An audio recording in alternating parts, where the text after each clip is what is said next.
Hello and welcome. This is Angie with thecountrysheetcottage.net. So today we're going to talk about print then cut and calibrating your machine to do that function. This works for either the Explore series as well as the Cricut Maker.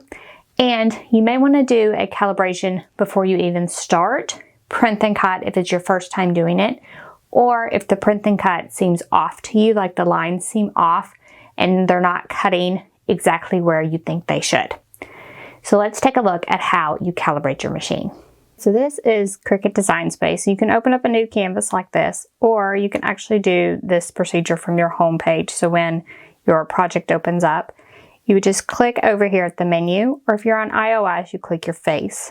This is not available on Android once again, so be sure not on an Android device if you want to do the calibration. The other thing I wanted to point out is that, I have the Explore picked here, and you can see calibration is an option. And when I click that, you'll see that just print then cut is available. If I have the Maker option chosen, when I click calibration, there'll be several options available on desktop: rotary blade, knife blade, and print then cut.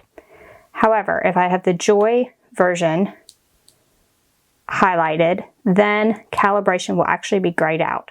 So make sure that you have the right machine chosen before you start your calibration. And then we can just click calibration, print then cut. And then it'll prompt you to print your calibration sheet first, and you will want to pick the printer you want to use and click print. This will print your sheet, and then we'll place our sheet on the mat and take a look at what happens once you put it in your Cricut machine. This is what the print then cut calibration sheet looks like once printed, and then I've added it to my mat. And we'll just add it to the Explorer. Press the arrow to load.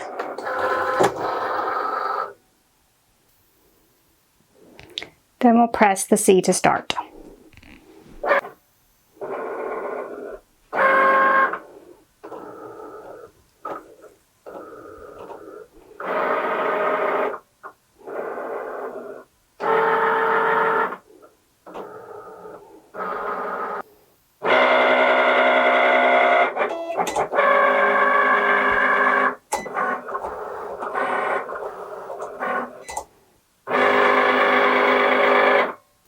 First thing it did is a test cut all the way around this inside box, and the computer is prompting me to look at this cut and make sure that the cut line is touching the black line all the way around. If it is, we click yes. If not, we click no. So I'm going to go ahead and say yes because it is.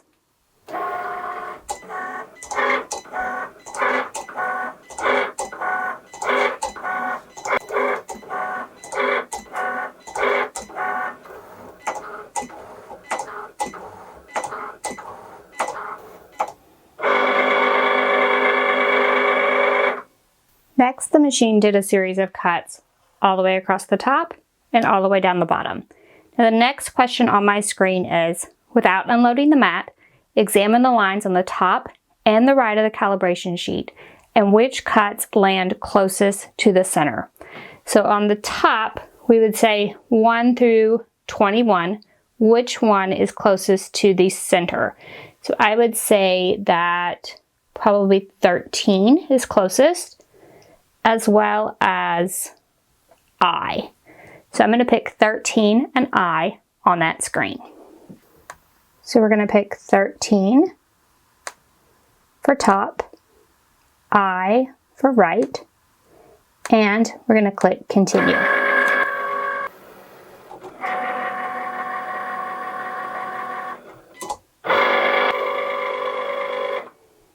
Now the machine performed a cut all the way around this outside box. If you're happy with the cut, you would click yes in the box. If you're not happy with the cut, you would click no. So once you've clicked yes, you're good to go. You can save and close your calibration. And the machine automatically ejects your mat, and you can discard this paper.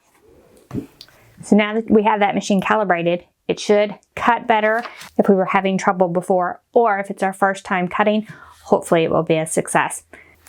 And now we can just peel this paper off the mat and just discard it. There's no reason to keep it at all. If you need to run the print and cut function again, you'll just print that over again and redo the entire process.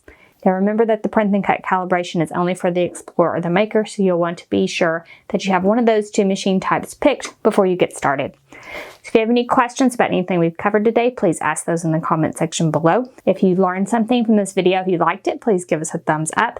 And if you haven't already, head on over to our YouTube channel, hit that subscribe button. We have Cricut videos all the time and you don't want to miss any of those. Thank y'all so much for joining me, and I'll see you next week. Bye-bye.